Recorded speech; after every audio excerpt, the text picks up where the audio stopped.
Hey there, today we are going to the grocery store and I'm only bringing $15 along with us. I'm going to be trying to buy as many groceries as possible with only $15. I know $15 doesn't go super far these days with groceries, but I am going to make that $15 stretch far.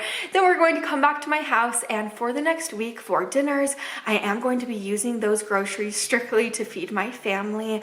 I'm going to be making these meals as healthy as possible and delicious as possible. Nobody likes to eat a boring meal, let's be honest. Let's get to the store now. These are the groceries I'm buying from the store to stay right at my $15 budget. First, shredded cheese is always more expensive than buying a block of cheese and shredding it yourself, so I'm grabbing a block of cheese today. Next, for the meat for the week, I'm buying a pound of ground turkey. Ground beef is more popular than turkey, but they both cook up very similar, and ground turkey is cheaper than ground beef, and my family really likes it. I've also found that this festive brand of turkey in the freezer section at my store is significantly less expensive than the ground turkey in the refrigerator section. Now I'm grabbing a can of cream of mushroom soup. I'll also pick up a can of corn for less than 70 cents. Down the baking aisle, I'm going to be grabbing a box of Jiffy corn muffin mix. I have a fun recipe in store for that one. I have two really good recipes in mind that I'll use this white rice for. If you've seen any of my other grocery budget videos, you know that I love cooking with lentils, but I won't be buying them this week. I'm going to be buying a bag of pinto beans for added protein instead. A can of Rotel at my store is over $1, and I'm needing 2 cans this week.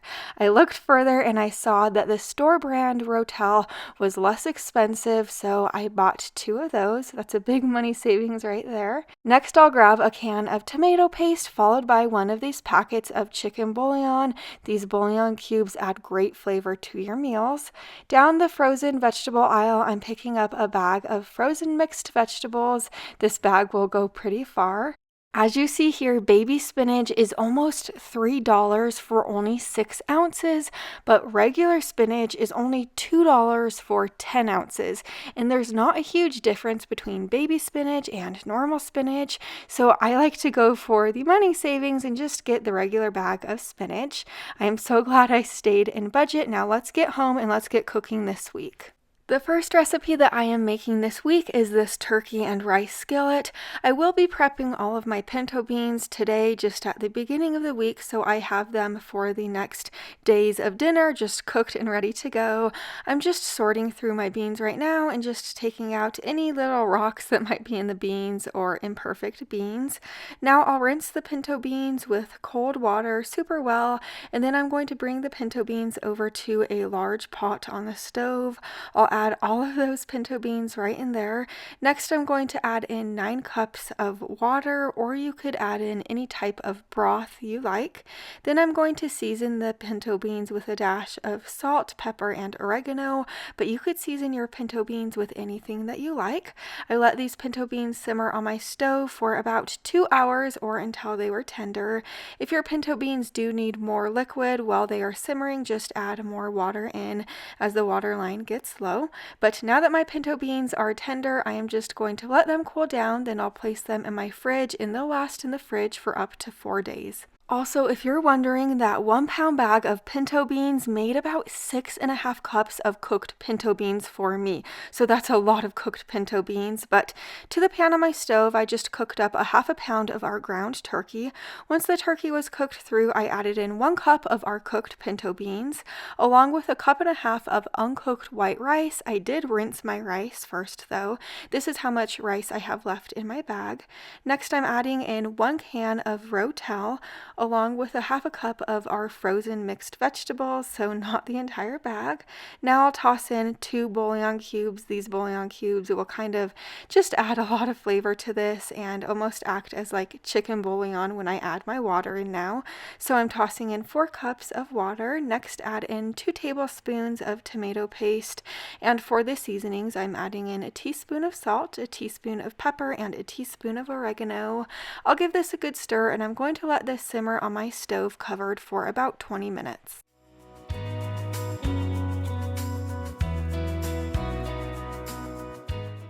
While this is simmering, you do want to occasionally stir this, and if you do notice that the liquid line gets too low, just add in a half to a cup more water at a time until your rice is tender.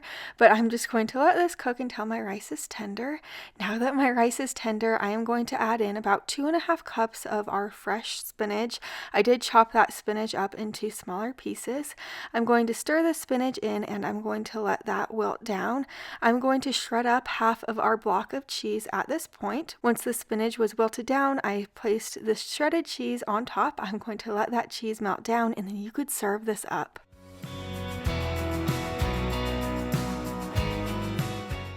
This dinner is absolutely delicious. It has so much protein in it. Also, it has so many different nutrients from the pinto beans, the spinach, and the vegetables. This meal was so filling that we actually had leftovers for the next day. So this was kind of like a cook once, eat twice meal. So this made 2 different dinners for my family. It was great. For the third night's dinners, I am going to call this turkey pot pie. That is what we are making now. So to the pan on my stove, I added in the other half a pound of our ground turkey. I'm going to break this turkey up and I'm going to cook it through. Once the ground turkey has completely cooked through, I just added in 1 of our bouillon cubes. Next, I'm going to add in 1 cup of our frozen mixed vegetables, followed by a can of cream of mushroom soup, or you could use any cream of soup you like or make your own homemade cream of soup.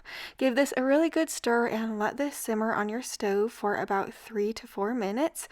Once the ingredients are well combined and it's like a beautiful golden color, place this into a greased casserole dish and spread it out to the best of your ability. Now pull out a bowl, and into the bowl you're going to want to add in the box of corn muffin mix. Then add in 1/3 cup of water and give this a really good stir.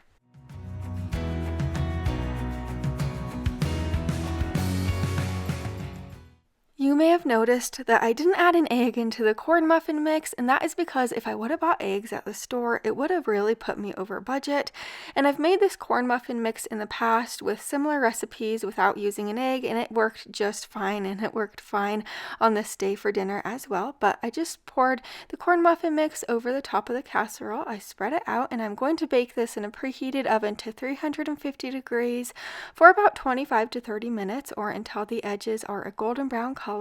This is so good and flavorful. My entire family absolutely loves this dinner. It is really easy to throw together, and seriously, you guys, it doesn't taste like you're trying to be on a budget. It really is so good. Now we're making this simple Fiesta Casserole. My husband absolutely devoured this one. Into this large bowl, I'm adding in 3.5 cups of our cooked pinto beans. Next, I'm going to add in 1 can of drained corn, followed by the remaining tomato paste that I had in my can. I just kept the tomato paste in a little container in the fridge to keep it. Now add in 1 can of rotel, along with 2 chicken bouillon cubes. I did microwave those chicken bouillon cubes, and I put them in a little cup with like 1/3 cup of water to microwave, and then it turned it into a paste, so then it was easy to combine with the rest of the ingredients when I went to stir this casserole. But now for the seasonings, I'm adding in a teaspoon of salt, pepper, onion powder, garlic powder, cumin, and paprika, or you could add in about 1 tablespoon to 1.5 tablespoons of some taco seasoning. Give this a good stir. Now I'm going to shred the remaining half a block of the cheese that we got from the store.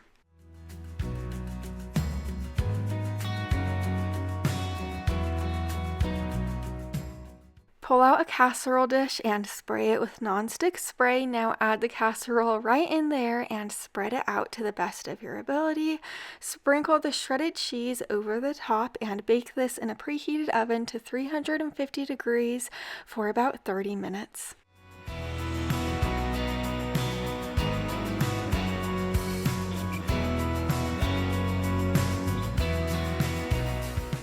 Here's my plate of food. This dinner is packed full of so much protein, fiber, and so many different nutrients from those pinto beans.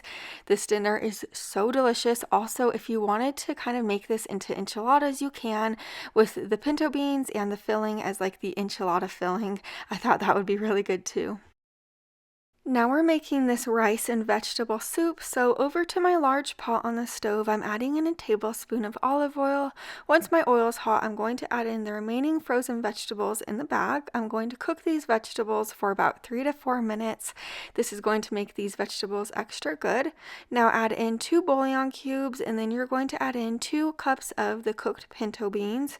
I do want to let you know, if you cook up a bunch of pinto beans and you don't eat them all within 4 days, pinto beans freeze super well. I freeze them often whenever I make a big batch of them, and I don't eat them in the amount of time that they could be refrigerated for, so just keep that in mind if you're cooking up pinto beans. Then I added in 9 cups of water, the remaining rice that I had in my bag, and a teaspoon of salt, pepper, then 2 teaspoons of onion powder, garlic powder, oregano, and paprika. You're going to want to give this a good stir and let this simmer on your stove covered for about 20 minutes or until the rice is tender. You do want to stir this occasionally while it is simmering, just so the rice doesn't stick to the bottom of the pot. Now that the rice is tender, add in 4 cups of chopped spinach, and then this is the amount of spinach I have left in my bag after using it for my recipes this week. I'll go ahead and freeze that excess spinach so it doesn't go to waste. Let the spinach wilt down, then you could serve this up. This soup is really flavorful. My little ones really like it without the broth, but this is one of those dinners that is a cook once, eat twice, so we actually also had it the next night for dinner as well, just because there's so much to this soup with the pinto beans and the rice and the veggies. It really is filling, and it will fill you up pretty quick and give you energy. You guys, I have some super exciting news that is coming out soon, so make sure you are in my newsletter so you're the first to know about it, and you're subscribed so you don't miss it. I'll see you there. Bye for now.